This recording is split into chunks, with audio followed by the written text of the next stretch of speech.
समारोह के मुख्य अतिथि माननीय प्रधानमंत्री जी व अन्य विशिष्ट अतिथि हमारे बीच पधार चुके हैं।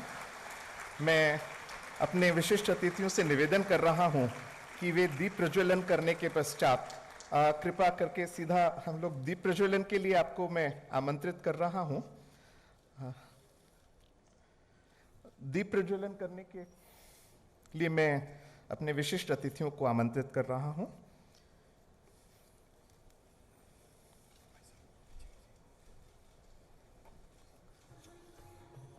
हरि ओम स्वस्ति नः इंद्रो वृद्धस्रवाः स्वस्ति नः पूषा विश्ववेदाः स्वस्ति नस्तारक्षो अरिष्टनेमिः स्वस्ति नो बृहस्पतिर्दधातु प्रेषयस्वा मरुताः वृष्णिमातरः शुभञ्जावानो विदथे कुजगमया अग्निजिह्वा मानवाः सूर्यचक्षसो विश्वे नो देवा आवशागमन्निः भद्रं कर्णेभिः शृणुयाम देवा भद्रं पश्येमाक्षभिर्यजत्राः।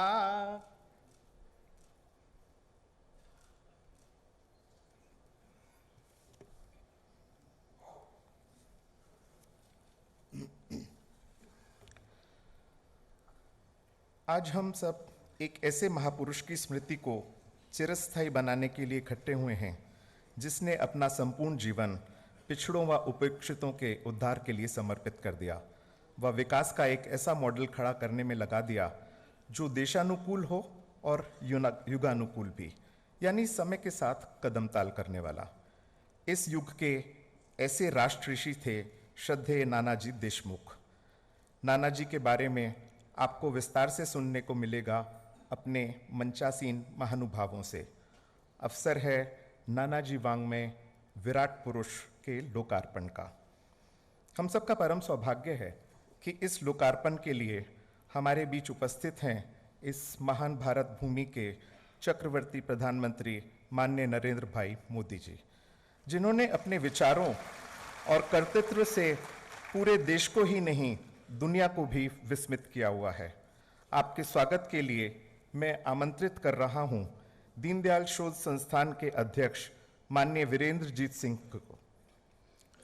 हाथ से काटी गई सूत की माला द्वारा माल्यार्पण कर प्रधानमंत्री जी का स्वागत कर रहे हैं माननीय श्री वीरेंद्रजीत सिंह जी। आज के कार्यक्रम के विशिष्ट अतिथि हैं राष्ट्रीय स्वयंसेवक संघ के विद्वत सह कार्यवाह माननीय दत्तात्रेय होसबाले, अद्वितीय संगठक और प्राचीन व अर्वाचीन विचारों के कुशल व्याख्याता। आपका स्वागत करेंगे संस्थान के संगठन सचिव श्री अभय महाजन जी।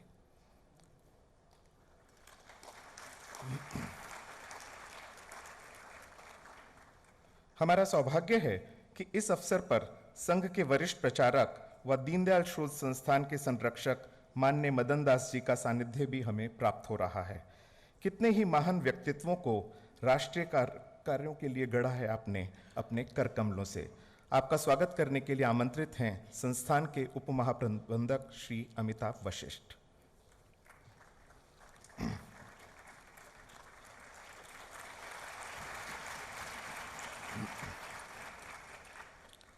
नानाजी ने अपने व्यक्तित्व व कर्तृत्व से देश में कितना सम्मान प्राप्त किया, यह इसी बात से प्रकट होता है कि राष्ट्रीय स्वयंसेवक संघ के आदरणीय सर कार्यवाह माननीय भैयाजी जोशी जी, देश के पूर्व उप प्रधानमंत्री माननीय लाल कृष्ण आडवाणी जी, गुजरात के राज्यपाल प्रोफेसर ओम प्रकाश कोहली जी तथा देश के बहुत से कर्णधार स्वयं श्रोताओं के बीच उपस्थित हैं। संस्थान के अध्यक्ष माननीय वीरेंद्रजीत सिंह जी संघ के वरिष्ठ अधिकारी हैं और नानाजी के वरिष्ठ सहयोगी के रूप में संस्थान को इन ऊंचाइयों तक पहुंचाने में आपका महत्वपूर्ण योगदान रहा है। मैं उन्हें आमंत्रित कर रहा हूं अपना स्वागत तथा आभार उद्बोधन करने के लिए। माननीय वीरेंद्रजीत सिंह जी।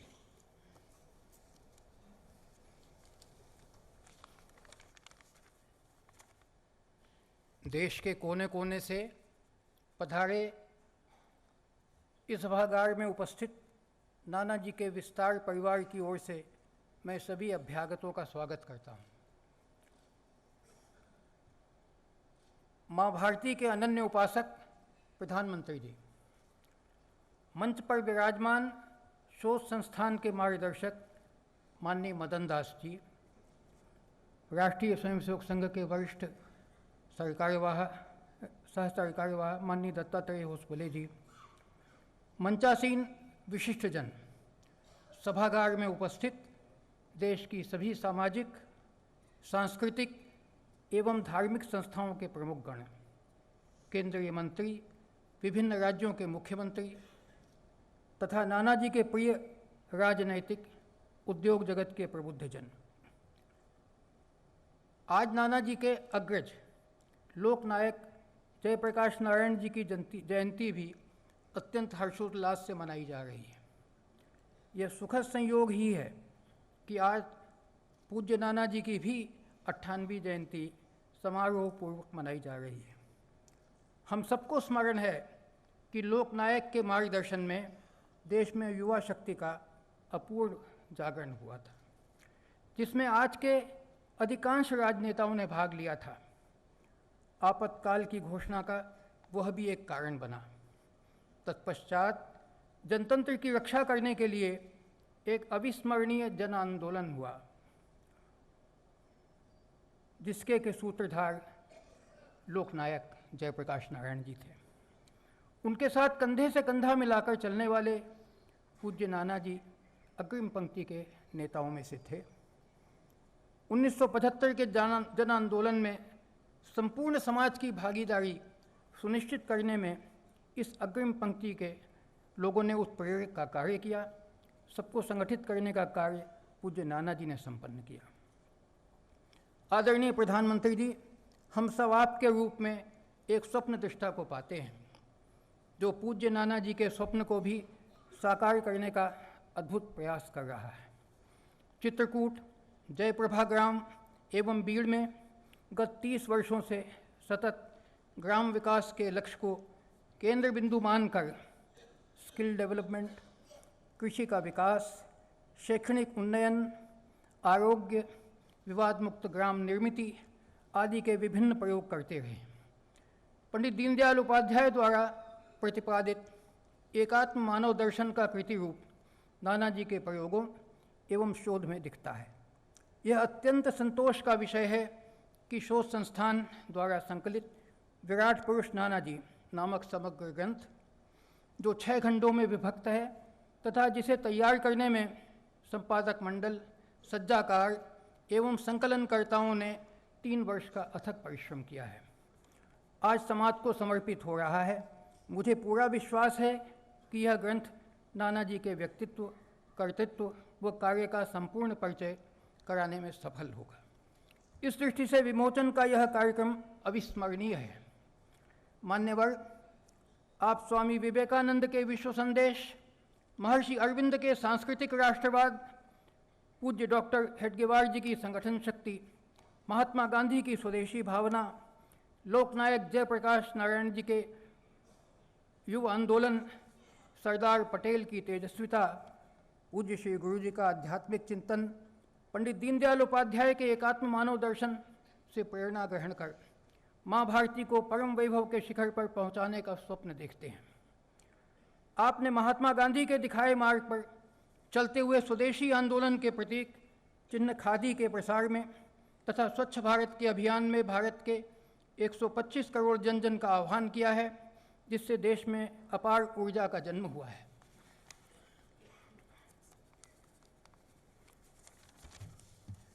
पूज्य नाना जी ने भी लोकनायक के पथ का अनुसरण करते हुए सत्ता की राजनीति को तिलांजलि देते हुए समाज की नवरचना के कार्य को अपनाया। अपने गोंडा बलरामपुर के प्रथम प्रकल्प का तो उन्होंने नाम ही जयप्रभा ग्राम रखा। नाना जी कभी कभी भावुक उठते थे तो अत्यंत श्रद्धापूर्वक स्मरण करते थे उस पल को जब पूज्य डॉक्टर हेडगेवार जी ने उन्हें अन्य स्वयंसेवकों के साथ संघ की प्रतिज्ञा दिलाई थी। माँ भारती की आजन्म सेवा की प्रतिज्ञा, उन्होंने अपनी प्रतिज्ञा को आजीवन निभाया और जाते जाते अपनी पार्थिव काया को भी माँ भारती को दान दे गए। माननीय प्रधानमंत्री जी, समय समय पर आपके द्वारा राष्ट्र को जब संबोधित किया जाता है तो जो भाव निकलते हैं वे चिरपरिचित हैं। जैसे मैं अपने लिए नहीं अपनों के लिए हूँ, अपने वे हैं जो पीड़ित व उपेक्षित हैं, पूज्य नाना जी। राष्ट्र नवनिर्माण के कार्य का शुभारंभ ग्रामीण अंचल से होना चाहिए। माननीय दीनदयाल जी, देश को एक सूत्र में बांधने वाले लौह पुरुष सरदार पटेल का जब आप उल्लेख करते हैं तो अविस्मरणीय एकात्मता यात्रा के मुख्य यात्रा गीत की पंक्तियां स्मरण हो उठती हैं। यह कल कल छल छल बहती क्या कहती गंगा धारा, युग युग से बहता आया यह पुण्य प्रवाह हमारा, यह पुण्य प्रवाह हमारा। गंगा जल से आंतरिक तथा बाह्य शुद्धि की हमारी वैदिक काल से मान्यता है। अपवित्र पवित्र व बाह्याभ्यंतर शुचि उसके अंत में आता है। स्पष्ट है कि गंगा हमारी प्राचीन सांस्कृतिक धारा की भी प्रतीक है। उस पुण्य धारा को आप सतत, अविरल व निर्मल बनाने के लिए कृत संकल्प हैं। हम दीनदयाल शोध संस्थान के सभी कार्यकर्ता आपको विश्वास दिलाना चाहते हैं कि जो आपका स्वप्न है वो हम सबका भी स्वप्न है। आप हमारे अंतःकरण में प्रचंड ऊर्जा भरने जा रहे हैं, अतः कोटिशः धन्यवाद। भारत माता की जय।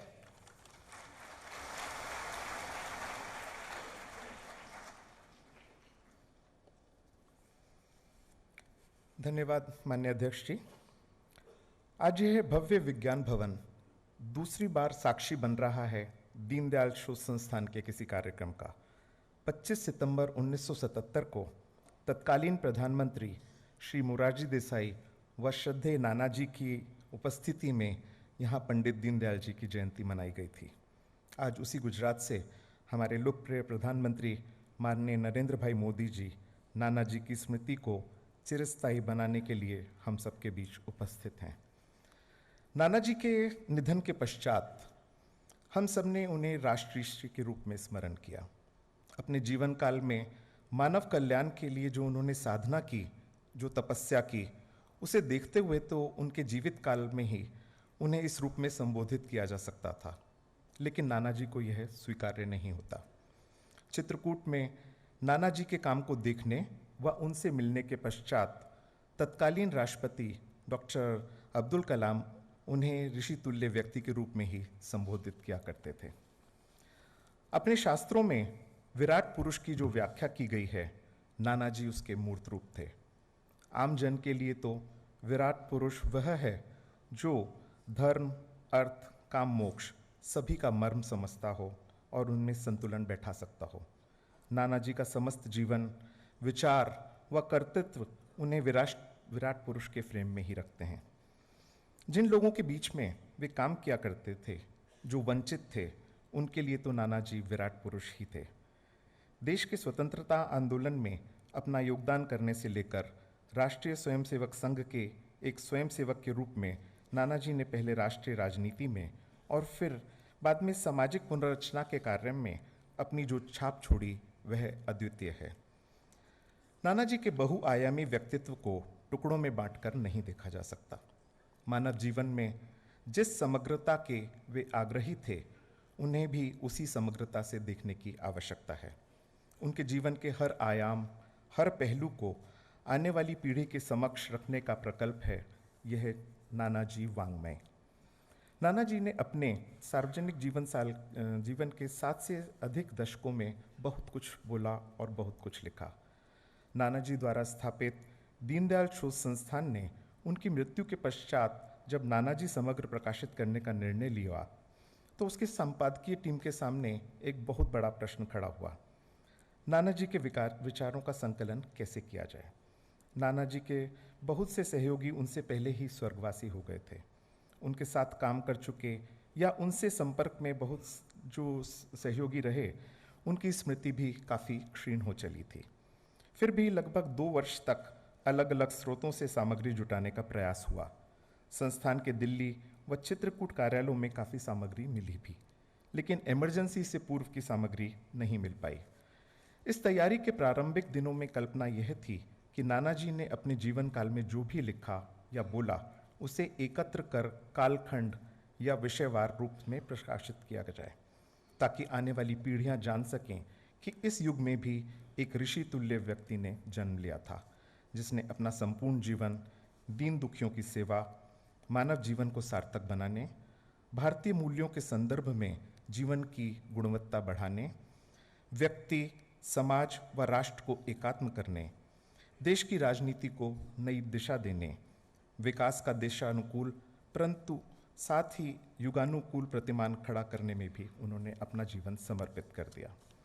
बीते 3 वर्षों में सभी संभावित और उपलब्ध स्रोतों से जो भी सामग्री एकत्र हो पाई, उसके आधार पर नानाजी समग्र को विषयवार प्रकाशित करने का निर्णय लिया गया।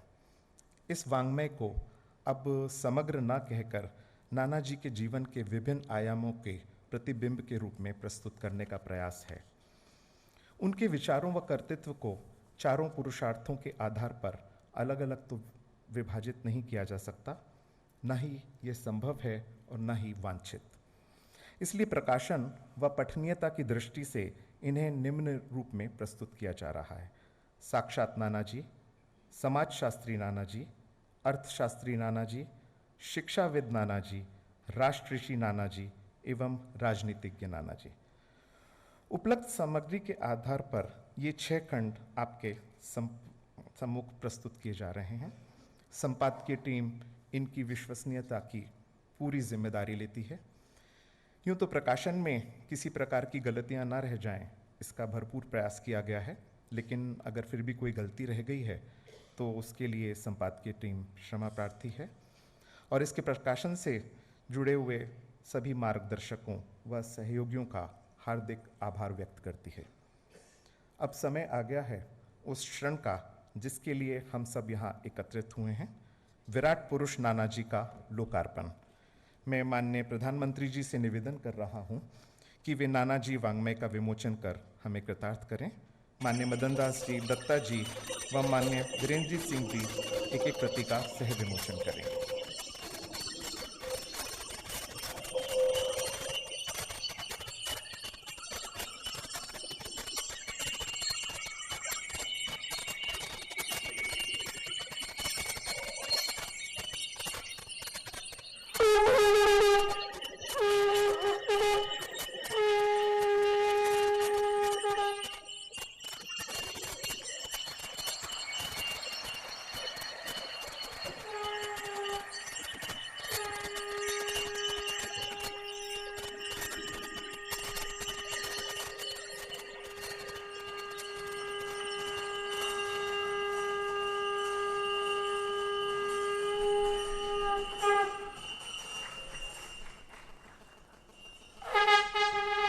सभी का हार्दिक धन्यवाद।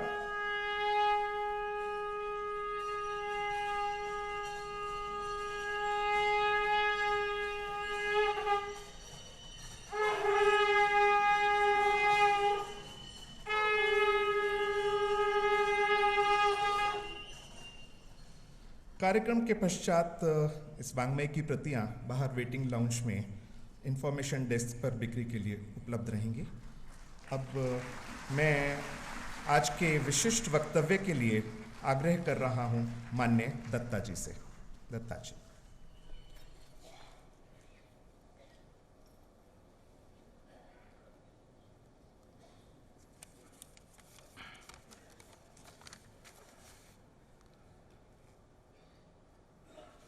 आज के इस महत्वपूर्ण कार्यक्रम के सम्माननीय मुख्य अतिथि भारत के लोकप्रिय प्रधानमंत्री आदरणीय नरेंद्र भाई मोदी जी, माननीय मदन दास जी, माननीय वीरेंद्र सिंह जी,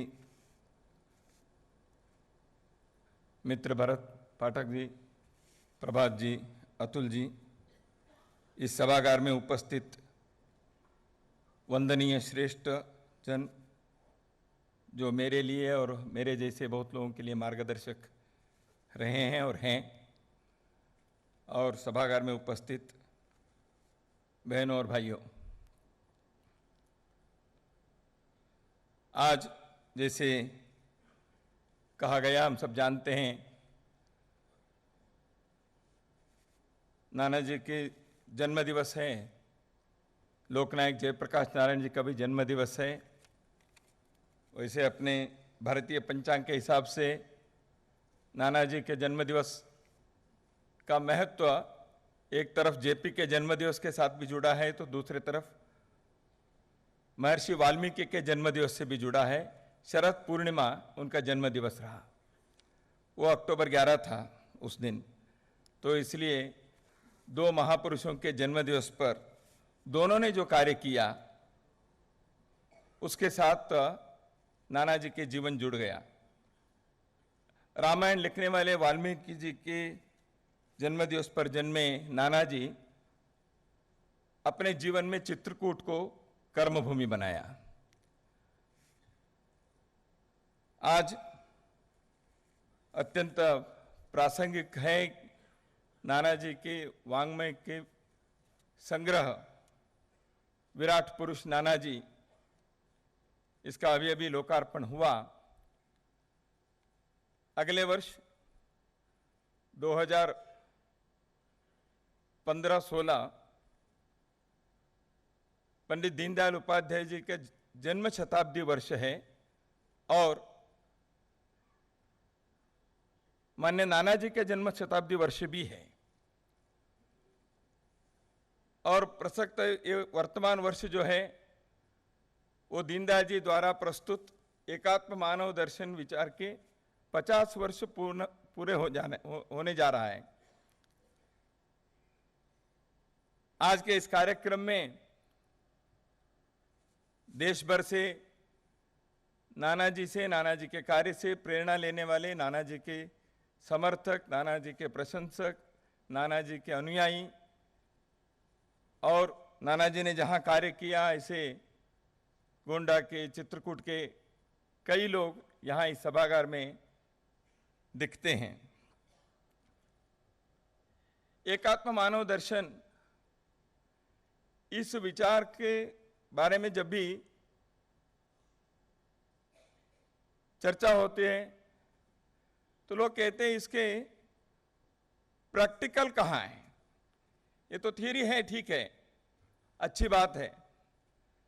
तो नानाजी दीनदयाल शोध संस्थान में यहाँ दिल्ली में इस विषय पर बहुत सारे सेमिनार, संगोष्ठियाँ वगैरह आयोजित तो करवाए और कई लोगों से उस विषय के बारे में लेख, पुस्तक वगैरह भी लिखवाए।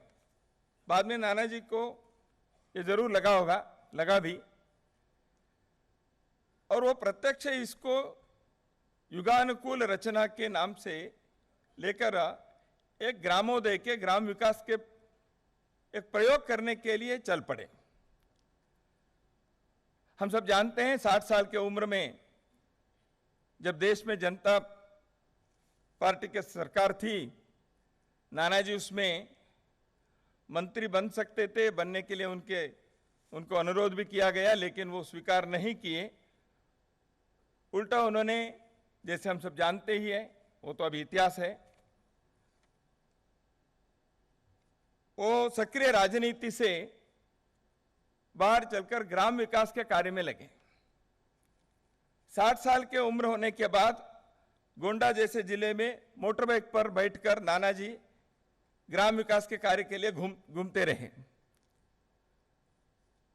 साथ साथ सिंहभूम में, बीड़ में, अंत में चित्रकूट में उन्होंने इस कार्य को एक सफल मॉडल के रूप में, एक उदाहरण योग्य प्रतिमान के रूप में खड़ा करने में अपने जीवन के 60 साल के बाद के 33 वर्ष उसमें लगाए।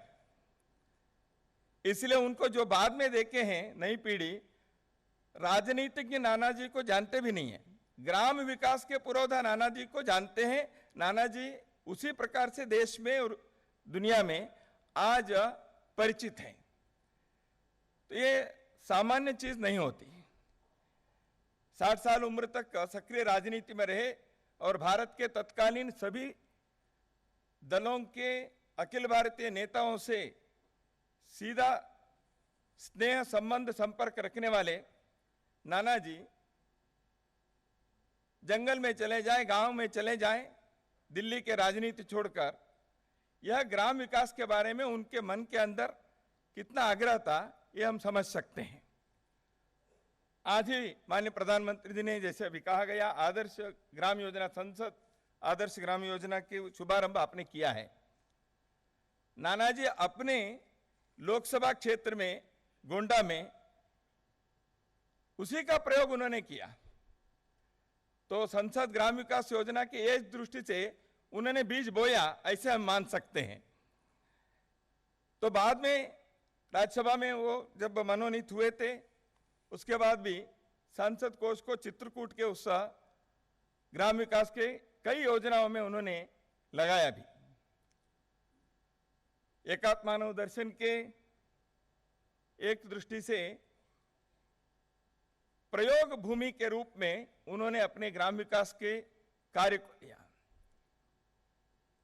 नानाजी वैसे स्वतंत्रता आंदोलन में भी रहे, जैसे अभी अतुल जी ने कहा, संघ के प्रचारक के नाते काम किए, राजनीतिज्ञ रहे, ग्राम विकास के कार्य में उनका मन लग गया। बाकी सभी में तो उन्होंने उदाहरण योग्य प्रेरणा देने वाले कार्य हर आयाम में किए। इसलिए नानाजी लिखे बहुत हैं ऐसे मुझे मालूम नहीं था, लेकिन जब नानाजी वांग्मय के बारे में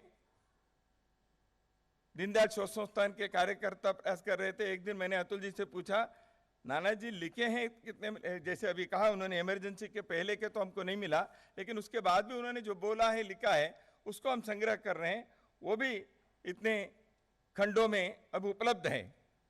नानाजी कागज पर लिखने जो कार्य किया वो तो किया ही, लेकिन वो लेखक के नाते ज्यादा परिचित नहीं है। लेकिन नानाजी ने ग्रामीण लोगों के, गरीब लोगों के भाग्य रेखा को लिखने का कार्य जरूर किया है। उन्होंने गोंडा के, चित्रकूट के सैकड़ों हजारों परिवारों के भाग्य रेखा बदल दी। ये सामान्य बात नहीं है कि वर्षों तक सैकड़ों गांवों के एक भी परिवार न्यायालय में, अदालत में किसी कारण से नहीं जाना, ऐसे वर्तमान भारत में करके दिखाना यह मामूली बात नहीं होती। नानाजी इस विषय में सफल रहे। यानी यदि चाहते हैं तो अपने देश के जो समाज के अंदर के ताना बाना बना के रखना आज भी संभव है, उन्होंने इसको सफल प्रयोग करके दिखाया। नानाजी ने जो ग्राम विकास के विचार बताया, उसका मूल मंत्र था स्वावलंबन। नानाजी हमेशा कहते थे स्वातंत्र्य स्वावलंबन के बिना पूर्ण नहीं है, स्वातंत्र की पूर्णता स्वावलंबन से हो, और स्वावलंबन के बिना स्वाभिमान हासिल करना संभव नहीं है। यह नानाजी का सूत्र था, मंत्र था। तो नानाजी उसी के लिए काम किए। यदि व्यक्ति और गांव स्वावलंबी नहीं होते, परावलंबी गांव, परावलंबी व्यक्ति के कारण सब प्रकार की बीमारी पैदा होती है। प्रकृति का नाश होता है, सामाजिक ताना बाना बिगड़ता है, कई प्रकार के ऐसे चीजों के बारे में उन्होंने अपने वक्तव्यों में, लेखन में बताया भी है, और यही कारण था उन्होंने स्वावलंबन पर आग्रह रखा। नानाजी के जो विचार था उसमें अर्थ चिंतन एक बहुत प्रमुख हिस्सा। नानाजी अर्थ चिंतन के दृष्टि से जो विचार रखा, उसमें स्वावलंबन के साथ साथ कृषि उद्योग, एग्रो इंडस्ट्रीज, इसके बारे में उन्होंने जोर दिया, आग्रह किया। कृषि पर ही सभी गांव यदि अवलंबित है, उस पर बोझ बढ़ेगा। इसलिए कृषि के साथ साथ कुछ हिस्सा, कुछ प्रतिशत कृषि उद्योग पर वहां के समाज निर्भर होना चाहिए। इसलिए उन्होंने उद्यमिता पर, उद्यमशीलता पर बहुत आग्रह करके कई प्रकार के उद्यमशीलता के नए नए प्रयोगों को उन्होंने सफलतापूर्वक खड़ा करके दिखाया और लोगों को यह विश्वास दिलाया यह संभव है। नाना जी ने शिक्षा के बारे में आग्रह किया। अपने प्रचार जीवन के प्रारंभ में ही गोरखपुर में उन्होंने शिशु मंदिर की स्थापना करवाई। शिक्षा के बारे में उन्होंने कहना वही था, शिक्षा केवल किताबी ज्ञान ना हो, संस्कार के साथ वो जुड़े और विद्यार्थी आधुनिक शिक्षा के बारे में समयानुकूल वो हो, लेकिन संस्कार और परंपरा के जड़ से वो दूर ना हटे। ऐसे करने के लिए उन्होंने प्रयास किया। इंटीग्रेटेड चाइल्ड डेवलपमेंट ऐसे एक कार्यक्रम उन्होंने बहुत पहले प्रारंभ किए। राजनीति में रहते हुए उनके राजनीतिक जीवन के आखिरी दिनों में, मैं बेंगलुरु में रहता था उन दिनों में मुझे मालूम है, उन्होंने इंटीग्रेटेड चाइल्ड डेवलपमेंट, उसके लिए शिक्षा के एक अनौपचारिक शिक्षा के नए मॉडल को खड़ा करने के लिए दंपतियों को उन्होंने प्रोत्साहन दिया। कई दंपति इस विषय के लिए आगे बढ़े। ऐसे समाज जीवन के बहुत मूलगामी विषयों के बारे में राष्ट्रीय विकास के मॉडल केवल ऊपर से प्लानिंग से नहीं होता, वो नीचे से होना चाहिए। इसलिए सरकार और समाज इन दोनों के संदर्भ में नानाजी के स्पष्ट विचार था, सरकार केंद्रित, शासन केंद्रित समाज विकास नहीं हो सकता, इसलिए समाज को मजबूत करना चाहिए। तो समाज मजबूत हो, मनुष्य केंद्रित समाज व्यवस्था हो, उसके लिए सरकार आवश्यक अनुकूल वातावरण बनाए। यह नानाजी का विचार था, जो एकात्म मानव दर्शन के मूल तत्व के आधार पर था।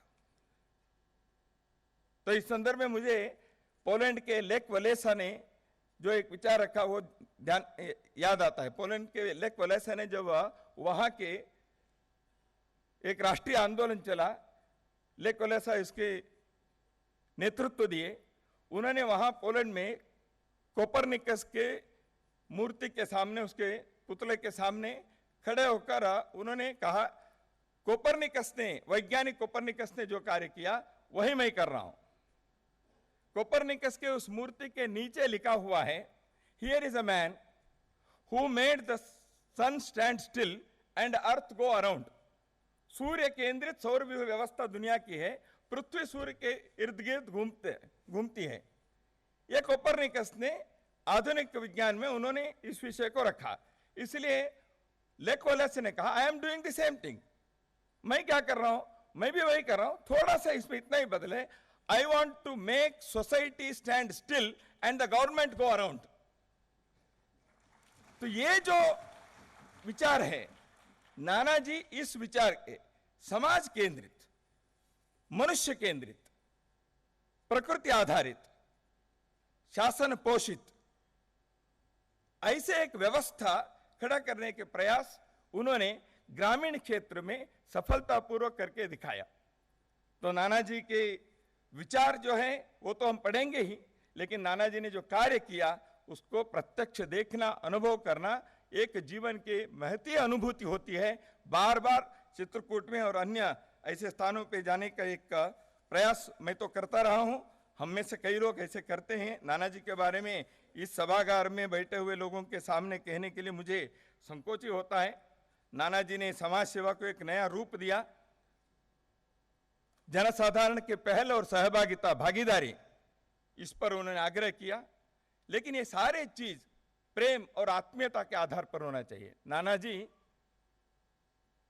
केवल एक समाज सेवी, ग्राम विकास के पुरोधा, राजनीतिज्ञ ऐसे नहीं रहे। मूलतः एक अच्छे मनुष्य के रूप में यदि हम नानाजी को देखना चाहते हैं, नानाजी और मेरे जैसे लोगों के बीच की आयु, जनरेशन गैप कितना है, लेकिन नानाजी के साथ हम झगड़ा कर सकते थे। नानाजी ये नहीं हो सकता, ऐसे हम कह सकते थे। हंसते हंसते वो सुनते थे और कई बार चुप रहते थे, लेकिन बाद में कहते थे थोड़ा ये भी सोचो। नानाजी के जैसे व्यक्ति के साथ प्रेम से, आत्मीयता से झगड़ा करना हमारे जैसे कार्यकर्ताओं को संभव था, ऐसे उन्होंने हमें मौका दिया। नानाजी ने जहां जहां गया ऐसे पारिवारिक प्रेम दिया। इसलिए दीनदयाल शोध संस्थान में, दिल्ली में हो, चित्रकूट में हो, जहां जहां नानाजी के कार्य खड़ा हुआ है, वहां एक पारिवारिक प्रेम के उस वातावरण को, वायुमंडल को हम आज भी अनुभव कर सकते हैं। नानाजी ने ऐसे लोगों को खड़ा किया। प्रेम और आत्मीयता के आधार पर सामाजिक कार्य खड़ा होना चाहिए, यह उन्होंने जीवन में करके दिखाया। इसलिए नाना जी को ऋषितुल्य या राष्ट्र ऋषि जब कहते हैं वो अतिशयोक्ति नहीं होती। नाना जी परफेक्शनिस्ट थे, ढीला ढाला चलता है ऐसे काम नाना जी को पसंद नहीं था। नाना जी जो भी काम करें वो ठीक होना चाहिए। वो वेश पहनेंगे तो भी ठीक पहनेंगे, ब्रोशर छपवाएंगे डीआरआई के वो ठीक से करेंगे, चित्रकूट पे कोई भवन खड़ा करेंगे उसके एक एक चीज वो देखेंगे। वहां के राम दर्शन जो भव्य राम जी के जीवन के चित्रों को उन्होंने म्यूजियम जैसे बनाया है, उसके एक एक चीज के लिए घंटों वहां बैठते थे। बहुलकर कहते हैं चित्रकार, वो वहां खड़े होकर वो देखते थे ये ठीक नहीं है। तो स्वयं नाना जी चित्रकार भी थे, कई लोगों को मालूम नहीं है, वो स्वयं चित्रकार थे और घंटों वहां बैठकर इसको ठीक हुआ कि नहीं वो देखते थे। नाना जी ऐसे परफेक्शनिस्ट थे, नाना जी प्रोफेशनल थे, नाना जी प्रेमल स्वरूपी थे, नाना जी एकात्म मानव स्वयं थे। उनके विचार को हम पढ़ें, उनके विचार को समझें, उनके कार्य को देखें, उसके मर्म समझें और उनके जन्म दिवस पर फिर से एक बार हम समाज के, राष्ट्र के, मानवता के कार्य के लिए संकल्प लेकर इस कार्य को तेज गति दे और जिसके लिए देश में एक वातावरण आज बना है उस वातावरण को एक मंजिल पर पहुंचाने के लिए यदि करना है तो विराट पुरुष नाना जी के यह विचार और उन्होंने जो खड़ा किया वह कार्य हमारे लिए हमेशा के लिए प्रेरणा देंगे। इतना ही मैं इस समय कहते हुए मेरे वाणी को विराम देता हूं। नमस्कार।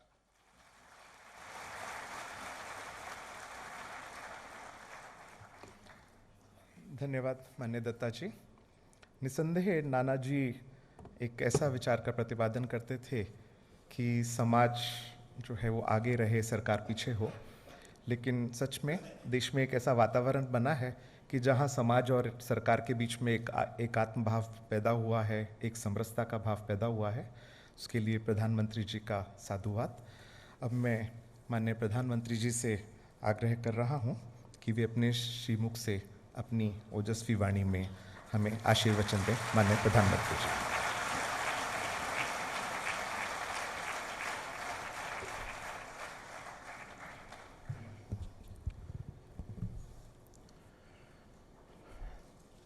दीनदयाल शोध संस्थान के अध्यक्ष श्रीमान वीरेंद्रजीत सिंह जी,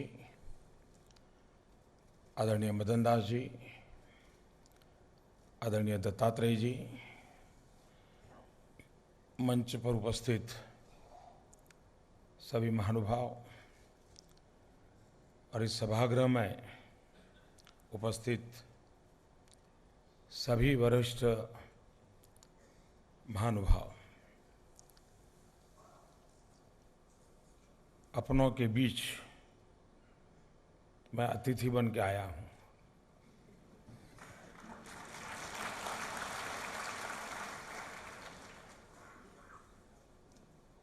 कैसा लगता होगा आप अंदाज कर सकते हैं।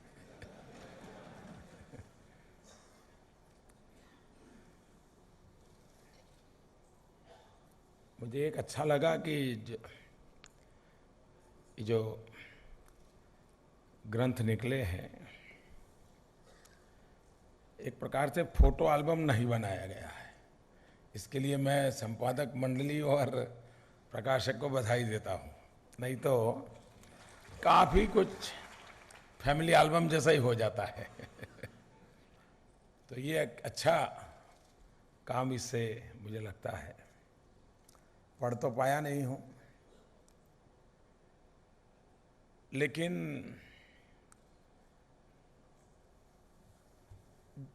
इस ग्रंथ के माध्यम से हम जितना नाना जी को जानेंगे उससे भी ज्यादा संघ परिवार की विचार यात्रा, उसका प्रोग्रेसिव अनफोल्डमेंट, समय समय रहते रहते कौन सी बातें केंद्र बिंदु बनी, क्या बदलाव आए, इसका भी काफी मात्रा में इसको पढ़ते पढ़ते हम सहयात्रा कर सकते हैं। और उस अर्थ में भारत का इतना बड़ा वैचारिक आंदोलन, जिसकी राष्ट्रभक्ति प्रेरणा है, उसको समझने में भी ये कार्य उपयुक्त होगा।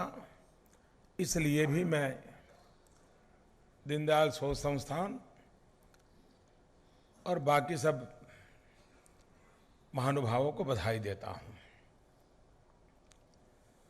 दत्तात्रेय जी ने नानाजी के कई व्यक्तित्व के भिन्न भिन्न पहलू हमारे सामने प्रस्तुत किए।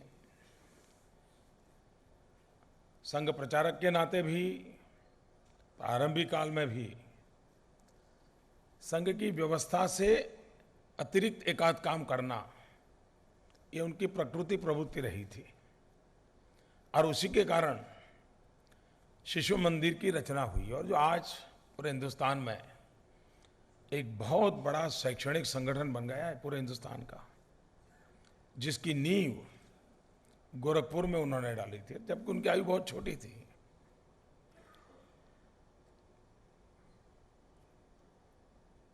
सामान्य संघ परिवार की जो कार्यशैली है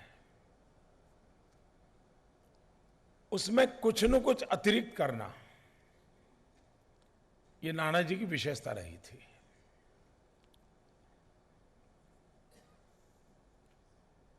हम कल्पना कर सकते हैं कि एक संगठक के रूप में पंडित दीनदयाल उपाध्याय जी के बाद जनसंघ के संगठन के विस्तार के लिए वे देश भर में भ्रमण करते थे।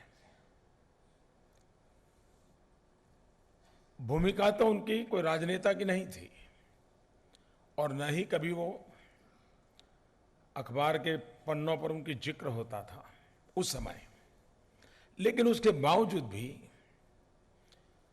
पूरे संघ परिवार के बाहर का एक जो एलिट वर्ल्ड था, इंडस्ट्रियल वर्ल्ड था, उसमें नानाजी ने अपने व्यक्तित्व के आधार पर बहुत बड़ी पैठ बनाई थी,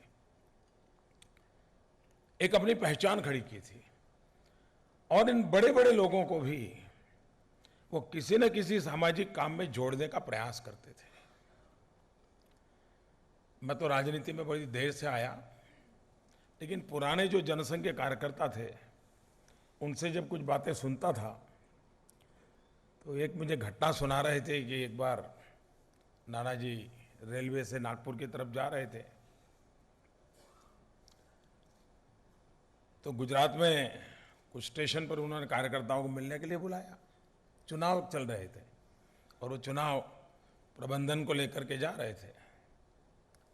स्टेशन पर जो कैंडिडेट थे वो उनको मिलने जाते थे, कार्यकर्ता जाते थे, पूरे प्लेटफॉर्म को भारत माता की जय करके गजा देते थे और फिर नानाजी एक लिफाफा देते थे। किसी जगह पे 1500 रुपये देते थे, कहीं 2000 रुपये देते थे, कहीं 2500 रुपये देते थे। अब ट्रेन तो 2-3 मिनट खड़ी रहती थी, फिर वो कहते थे जान की बाजी लगा दो। तो वो कार्यकर्ता कहते हैं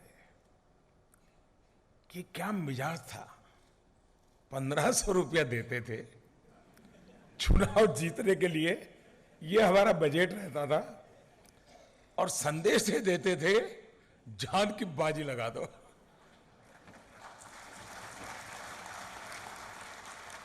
बोले हमें भी उसमें प्रेरणा मिलती तो लगता था हाँ यही करने जैसा काम है और हम लग पड़ते थे। किसी व्यक्तित्व की क्या विशेषताएं रहती है और किस प्रकार से उस काम को आगे बढ़ाते हैं। राजनीतिक जीवन में भी वो जयप्रकाश सिंह के साथ जिस प्रकार से जुड़ गए और जब पटना में जयप्रकाश जी पर हमला हो गया, अगर नानाजी न होते तो जयप्रकाश नारायण जी नहीं बचते। जिस प्रकार का उनके सर पे वार हुआ था, नानाजी ने पूरा वार अपने शरीर पे ले लिया। जयप्रकाश जी के जीवन के रक्षक के रूप में उन्होंने काम किया और जयप्रकाश जी के प्रति उनकी श्रद्धा थी जो इस साहस को लिए उनको प्रेरणा देती थी। लेकिन इस घटना ने जयप्रकाश जी का उनके प्रति इतना प्रेम बढ़ा दिया था। जयप्रकाश जी हर बार नानाजी पे बहुत भरोसा करते थे। जब आपातकाल आया, लोकतंत्र के लिए लड़ाई लड़नी थी, लोकतंत्र पर इतना बड़ा भयंकर खतरा, और तब नानाजी भूगर्भ में थे, पूरे लड़ाई का ऑर्गेनाइज कर रहे थे। काफी समय वो गुजरात रहे थे। मेरा सबसे ज्यादा संपर्क उनके साथ काम करने का आपातकाल में आया। जॉर्ज फर्नांडिस, नानाजी देशमुख, रविंद्र वर्मा, यही बड़े बड़े वरिष्ठ लोग उन दिनों में गुजरात में रह करके करते थे। बाद में नानाजी पकड़े गए, लेकिन जेल में रहते भी संदेश वाहकों के माध्यम से सभी जेलों में जो नेता थे उनके उन्होंने संपर्क सूत्र एस्टैब्लिश किए। जेल के अंदर ही नेटवर्क खड़ा किया। और उस समय लगता था कि इंदिरा जी चुनाव देगी तो भी चुनाव जीता नहीं जा सकता, हम लोग जेल में पड़े हैं, कैसे जीतेंगे, चुनाव का बहिष्कार करना चाहिए, यह एक व्यापक मत था। उस समय नानाजी ने जेल में रहते रहते संदेश वाहकों की मदद से चिट्ठी चपाटी भेज भेज करके एक माहौल बनाया। यानी एक कुशल संगठक इतिहास के पन्नों को कैसे पलट सकता है, और एक विश्वास पैदा किया कि हमने अपने सारे राजनीतिक मतभेद छोड़ करके एक बार एक होना चाहिए। और उसी में से जनता पार्टी का जन्म हुआ, चुनाव लड़ने का फैसला हुआ, और वो अनुमान लगाने जो प्रमुख लोग थे वो सही निकले। लोकतंत्र देश में पुनः प्रस्तावित हो गया। इतना सारा करने के बाद, जयप्रकाश जी के अति प्रिय होने के बावजूद भी मोरारजी भाई अपने निकटतम साथी के रूप में मंत्रिपरिषद में उनको स्थान दे रहे हो, और उसी शिखरस्थ अवस्था के समय एक व्यक्ति फैसला कर ले कि मैं 60 साल के बाद राजनीति छोड़ना चाहता हूं और अपने आप को मैं ग्रामोदय के लिए समर्पित करना चाहता हूं। और घोषणा नहीं, उन्होंने करके दिखाया। स्वास्थ्य के संबंध में भी एक बार पूजनीय रज्जू भैया जज मैं बात कर रहा था, क्योंकि संघ परिवार के सभी वरिष्ठ अधिकारियों का शरीर के साथ कुछ न कुछ तकलीफ रहती है, जीवन ही ऐसा रहता है,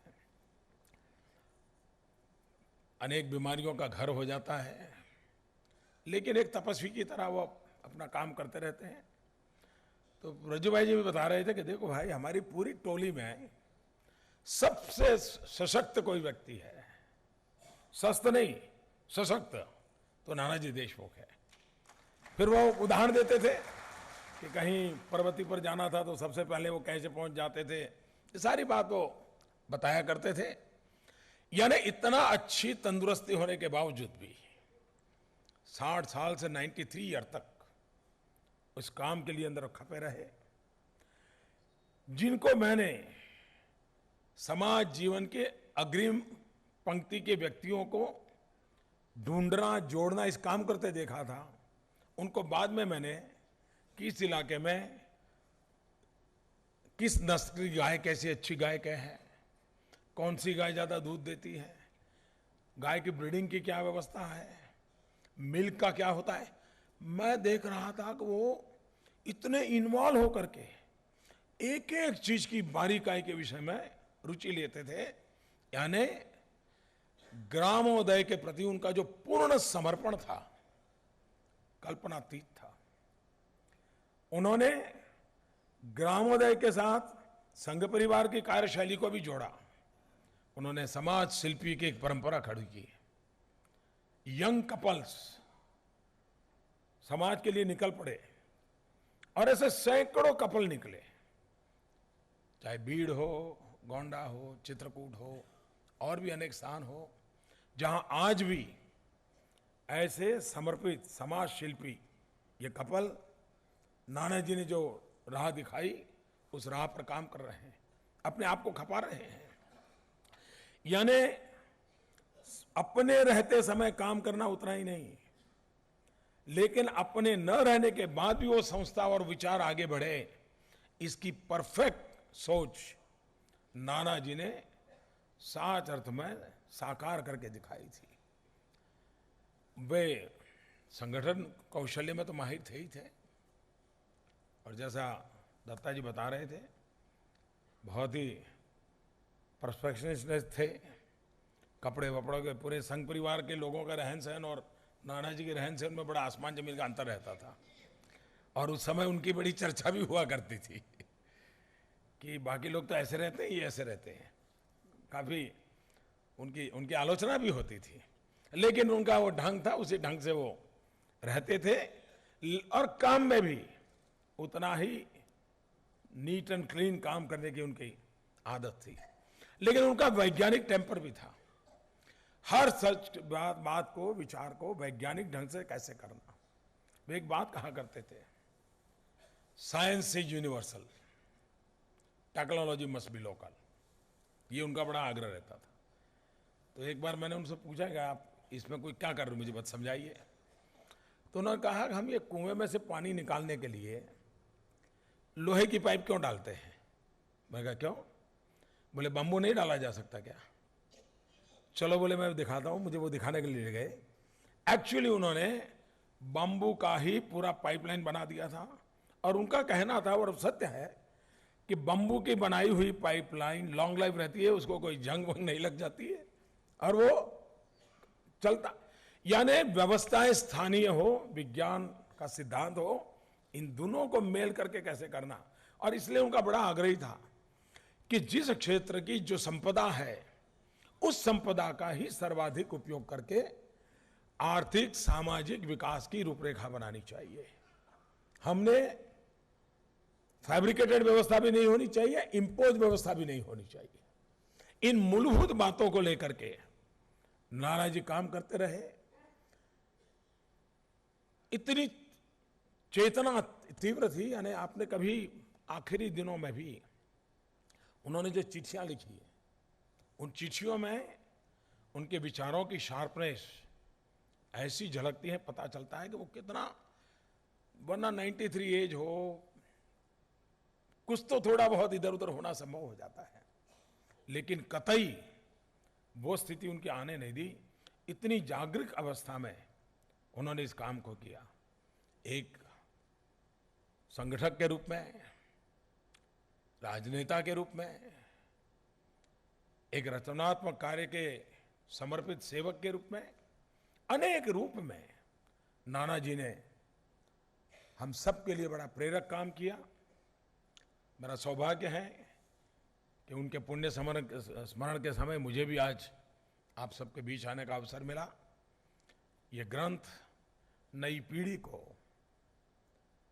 रचनात्मक कार्य क्या होता है, भारत उत्थान की दिशा क्या हो सकती है, हमारे विचारकों ने, चिंतकों ने कितना सुस्पष्ट मार्गदर्शन हमें दिया हुआ है, उसको अगर हम जीवन में, व्यवहार में लाने में अगर सफल हो तो हम कितने आगे बढ़ सकते हैं, इसका पूरा ब्यौरा इन ग्रंथों से वर्तमान पीढ़ी को और आने वाली पीढ़ी को मिलेगा।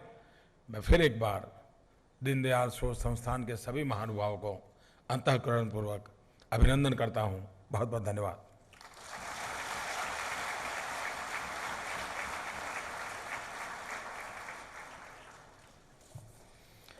बहुत बहुत धन्यवाद माननीय प्रधानमंत्री जी। इस ग्रंथ के विमोचन के बहाने हमें बहुत अच्छे अच्छे संस्मरण सुनने को मिले प्रधानमंत्री जी के श्रीमुख से। अगले वर्ष हम पंडित दीनदयाल जी के साथ साथ नाना जी का भी जन्म शताब्दी वर्ष मनाने जा रहे हैं। अच्छा रहेगा कि इस मौके पर कुछ ऐसे ही संस्मरणों का और एक ग्रंथ तैयार हो और हमें दोबारा फिर यहाँ बैठने का मौका मिले। बहुत बहुत धन्यवाद। अब मैं माननीय प्रधानमंत्री जी को स्मृति चिन्ह भेंट करने के लिए आमंत्रित कर रहा हूँ दीनदयाल शोध संस्थान के उपाध्यक्ष डॉक्टर नरेश शर्मा जी को।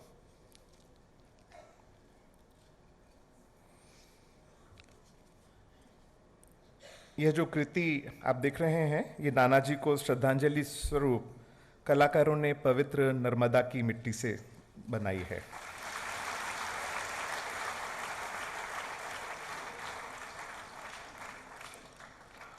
माननीय दत्ता जी को स्मृति चिन्ह भेंट करने के लिए मैं आमंत्रित कर रहा हूं दीनदयाल शोध संस्थान की उपाध्यक्ष डॉक्टर पूर्णिमा आडवाणी जी को।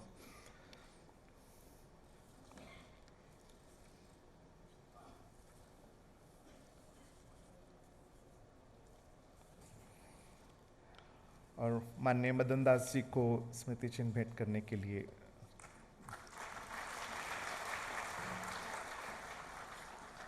माननीय मदन दास जी को स्मृति चिन्ह भेंट करेंगे दीनदयाल शोध संस्थान के कोषाध्यक्ष श्री नितिन साबले जी।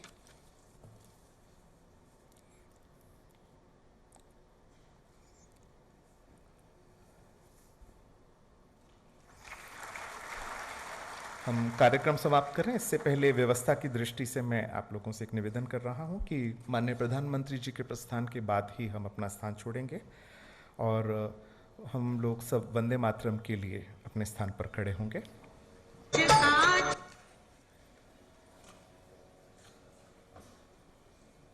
वंदे मातरम, वंदे मातरम, सुजलां सुफलां मलयज शीतलां शस्य श्यामलां मातरं वन्दे मातरम्। शुभ्रज्योत्स्नां पुलकितयामिनीं फुल्लकुसुमितद्रुमदलशोभिनीं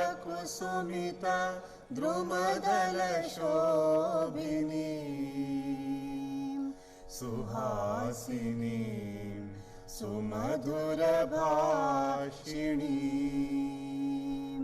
सुखदां वरदां मातरं वन्दे मातरम्। कोटिकोटिकण्ठ कलकलनिनाद कराले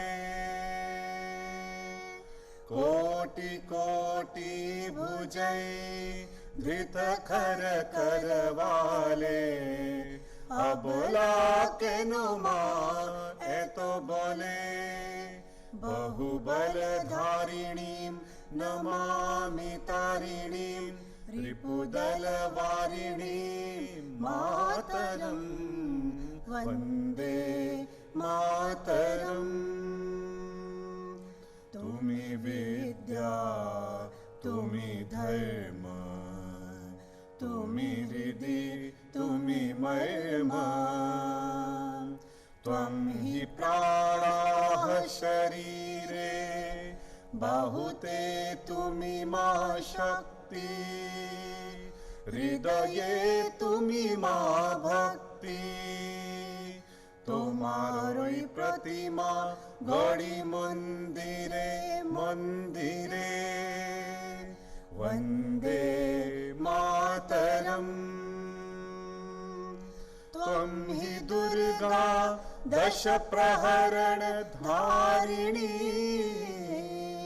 कमला कमलदल विहारिणी वाणी विद्या दायिनी नमामि त्वां नमामि कमलाम् अमलाम् अतुलां सुजलां सुफलां मातरम् वन्दे मातरम्।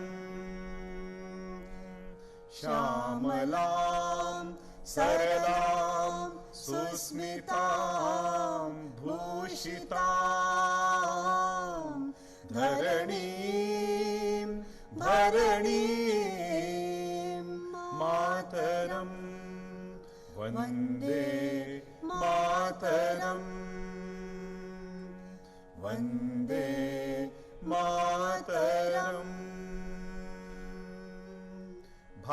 माता की।